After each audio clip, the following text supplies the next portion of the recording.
What is up, Realize Man? I've got a special video for you today. And if you approach this with an open mind, you're going to get a lot of value out of it.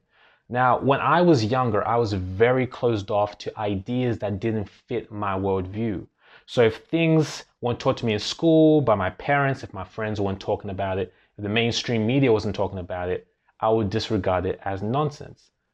Now, life has a very funny way of humbling you, and I've had lots of different experiences that have forced me to challenge my worldviews and in turn gain more wisdom through looking at things that I thought were once ridiculous. I've taken up Charlie Munger's viewpoint of collecting mental models, or Bruce Lee's idea of Jeet Kune Do, where you take that which is useful and disregard that which is useless. As long as it has some kind of predictive ability, I'm going to look at it. So what I'm going to teach you in this video is an idea which seems so ridiculous to me, but is incredibly profound for explaining what's happening in the world right now and also helping you achieve the goals you want by avoiding negative forces that could destroy you. And that's the idea of pendulums. Now tell me if you have been in this situation before. You're in a room and then two people all of a sudden start arguing and fighting. And then a third person jumps in, and then a fourth, and then a fifth. Before you know what's happening, things have escalated. Everybody is angry, everybody's upset, everybody's arguing and in a very irritated mood. What just happened right there? The room became a victim of a pendulum. Now, this idea of the pendulum is very predictive. It can help you make sense of the COVID-19 situation. It can help you make sense of genocides and a whole bunch of other crazy things that happen in life. But to understand it, we need to unpack a few things. I first understood or heard of the term pendulum in Vadim Zeland's book, Reality Transurfing. Now, this book is quite out there. It's quite esoteric. It's quite new age, law of attraction-y, but it's got a lot of jewels in it. And if you're going to read it, approach it with an open mind.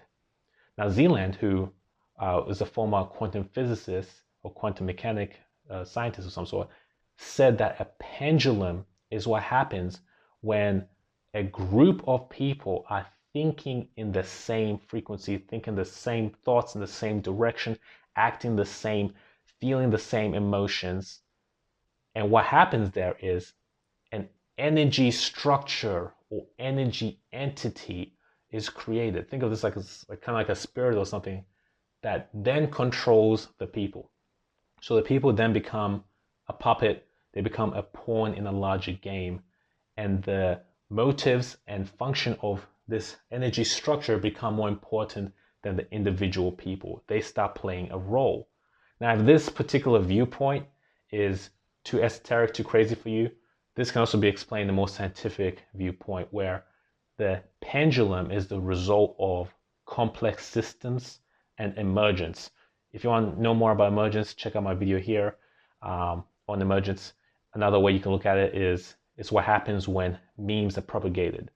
So Richard Dawkins had an interesting book called The Selfish Gene where he talks about memes, which are kind of like genes, but they're ideas that get pushed along and they act like a virus. So I use the meme instead, the unit of cultural inheritance. Anything that's copied, in this case from brain to brain. It could be something like a tune that you whistle, and somebody else picks up the tune and whistles it again, and then it spreads like an epidemic. But the basic gist you have to understand, the properties of this pendulum is that it creates a in-group versus an out-group, a us versus them type mentality. We are right, they are wrong. And there's set rules of the pendulum that sometimes the adherents don't understand. But each rule is to strengthen it, to keep it propagating back and forth. And that's why it's called pendulum. You know, when you see a physical pendulum, a string with something attached to it, or maybe when you're at a park and you're pushing someone on a swing and they're going back and forth, for them to oscillate back and forth, you need to put energy into it. The same thing with these pendulums. For them to keep moving, to keep having power, they need adherents, they need people talking about them, they need people pushing their agendas. Pendulums also like to leverage strong negative emotions to keep people's attention. So fear, guilt, shame. That's why you see a lot of these cult groups, they use these kind of emotions to keep people part of their agenda. That's why you see a lot of propaganda is based on fear. It keeps people thinking, keeps people talking about it, and it keeps the pendulum swinging. And if you didn't know by now, one of the biggest pendulums right now is COVID-19. But I'm going to unpack that, and we're going to talk about other pendulums. You're going to have a really strong understanding of pendulums and why it's important. Now, one of the most important reasons it's important is so that you can live a life that's aligned with your highest good, and you're not getting pulled into someone else's game. You're not getting pulled into a script that doesn't make sense for you, and you are maintaining your free will and not being another puppet. That's very important. So some examples of pendulums. The most obvious one, as I said before, is COVID-19. You have people on one side that are for lockdowns, for face masks, for the vaccine, for digital tracking, vaccine passports. And you have the other side, people that are for no lockdowns, people that are against face masks, people that want the liberty to choose what they put in their body and what they do. Two separate camps and two very strong energies that are colliding. And almost everywhere you go now, right, because of this pendulum, you are getting bombarded by it. So we'll talk more about COVID, but another pendulum is this idea of the socially conditioned narrative, which has only been around for about 100, 150 years or 200 years. This idea of, working your whole life, working the 9 to 5, and, settling down, having the family of 4 in the house, blah, blah, blah. This idea is a pendulum. Why is it a pendulum? Because millions of people adhere to it and believe that's the correct way to live. A lot of times when I talk about entrepreneurs, people often feel a bit weird about it. They feel like every entrepreneur is a scammer, every entrepreneur is sleazy, every entrepreneur is doing something negative because the propaganda that's been shoved down their throat from this 9 to 5 pendulum, telling them that if people are making money, not working the 9 to 5, they're doing it in some mischievous way. Another new pendulum that's popping up right now is OnlyFans, right? You're seeing millions of girls joining an online prostitution rig because of this pendulum that's been swinging. On one side, we have people saying this is pro-feminism, this is pro-body, that this is get the bag, girl. On the other side, you have people saying that, this is not good, we shouldn't do this. Regardless of which side you push it from, it keeps swinging. So that's a pendulum. And an interesting characteristic is some pendulums that have been swinging for the longest time tend to swing for longer. So religions, particular religions, these ideas of, like, for example, big pharma, which is really swinging very hard right now, by the way. Wink, wink. Really swinging very hard right now. Big pharma, because it's been around for so long, because it has a lot of government backing, a lot of people behind it, can annihilate smaller and newer pendulums. So you often hear these ideas of energy healing or more holistic medicines and that type of thing. The average person will say this is bullshit. The average person will say this is bullshit because these ideas have been crushed by the pendulum of big pharma, right? These ideas have been forced into submission. The papers have been hidden. It's been censored. That is an example of what happens when a strong pendulum meets up with a weaker pendulum. Another popular one is this concept of fossil fuels that we're using for cars and mining and dirty energy forms versus new greenhouse energy. This pendulum has been swinging for a while. These new greenhouse energies don't really have a chance unless we're forced into them. So the general concept there is the more people that have been pushing a particular agenda, a particular pendulum, the more adherence it has, the longer it's going to swing and the more power it will have on other people. Okay, so how can we stop the pendulum swing? The first thing you have to understand is you can't stop the pendulum. You can't stop the pendulum because you're one person against an energy body or a system that's fueled by millions. The second thing you have to understand is you can't stop the pendulum by fighting the opposing side. So if you are pro-mask, you can't fight that pendulum by fighting your side. Or if you're anti-mask, you can't fight that pendulum by fighting your side, because regardless of which way you push it, it keeps swinging. As long as you're talking about it, you're adding energy to it, it keeps getting pushed. That's why this whole COVID thing has been going on for so long now. Not necessarily because the virus is so deadly or anything, but because people keep talking and talking about it, people keep sharing their opinions, people keep joining polarized political sides about it. So it keeps swaying. It's going to keep doing that until people stop. The third thing you have to understand is you can't fight the pendulum by avoiding it, right? When you avoid something, you need to put it into your awareness so that you can keep it away. So let's say you want to avoid black cats. You need to think about black cats and then start looking for black cats. And when you see one, you avoid it. But this is a problem. As soon as you do this, you are part of that pendulum. You have joined everybody else in that energy field. So another way to look at it is like, let's say you're a new driver, you're trying to learn how to drive and you really don't want to crash. You really don't want to crash. So you're hypersensitive, hyper careful.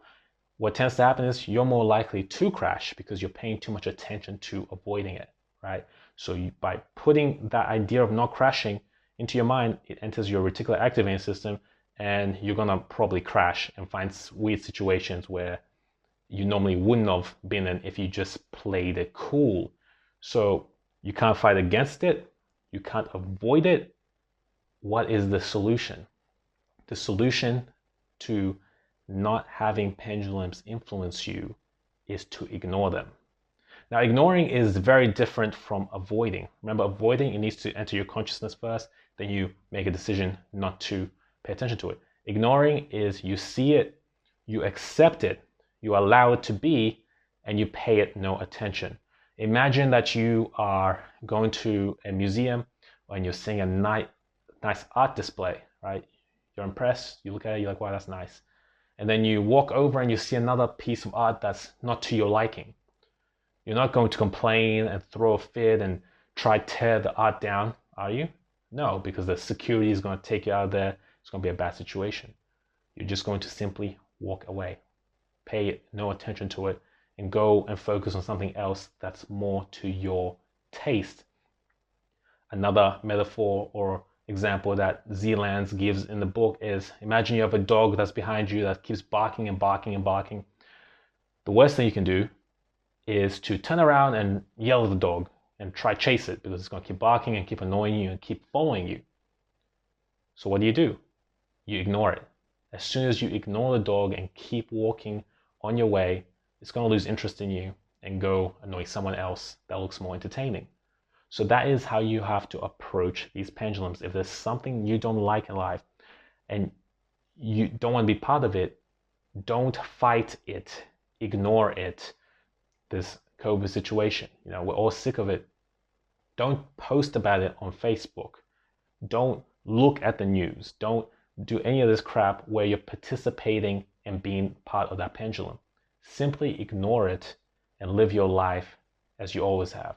Read good books, start a new hobby like art. And when you see the news headlines, when you see people talking about it, allow it to come in from one ear and go out. Allow it to enter your visual gaze, but not your mind, right?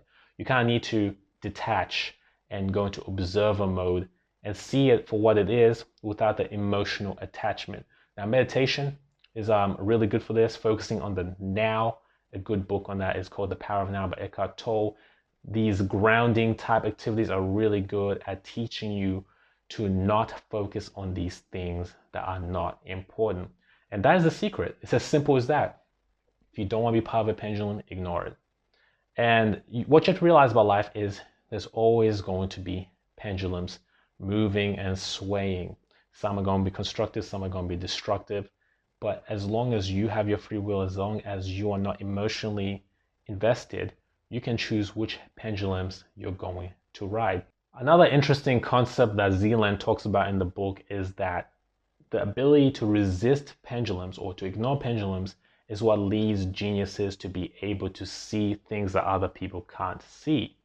So when you're part of a pendulum, let's say the formal education system, the university system, the college system, your thinking is contained to a small spectrum of what's out there. It's contained to what's acceptable within the confines of that pendulum. If you are following a particular religion, your thinking and worldview is contained within that religion's book or context or whatever you want to call it. When you detach from that, you now have everything available to you. This is why often a lot of the innovations, the great innovations that happen in our world, come from people that are not even part of the field of the innovation. So for example, the Wright brothers created the first plane that took off and they flew. They were not engineers, they were not aeronautic engineers, they didn't know how any of that crap worked. They were just experimenting and tinkering, and they came up with this thing and it worked. But then the scientists then come and explain it and do advances on that. Steve Jobs, he was not a programmer, he was not a very techie person, but he had the creativity and the insight to be able to create the iPhone, to know that this product was going to have high demand. Someone who was deep in that tech industry wouldn't necessarily have been able to see the things that he saw. Or even Leonardo da Vinci, who was just like an average guy, just who was interested in life and looking at birds and looking at drawings and doing all kinds of crazy crap. He wasn't in the formal education system. He just did what he wanted, and he came up with some really cool shit. Remove yourself from pendulums and you start seeing things that others can't see. And I feel like that's what's been happening in my life, to be honest with you. I used to think in a very dogmatic way, as I mentioned earlier in the video. As soon as I released that need to think that way, as soon as I accepted various models of the world, things started coming together in all areas of life. My health, wealth, relationships, everything got better when I detached from groupthink ideologies, from pendulums, from whatever you want to call this. Anyway, guys, I hope that was helpful. I know it's a deep concept. It's a pretty crazy concept. You have to approach it with nuance. If you want to learn more about it, once again, read the book Reality Transurfing. Approach it with an open mind and start looking at your world and see what other pendulums you can find. I hope this tool is going to help you in your life. Do this and I promise you'll be one step closer to living and dying well. Thanks for watching the video. I appreciate you. If you haven't already, make sure you subscribe to the channel and click the bell notifications so we can see more of each other. Until next time.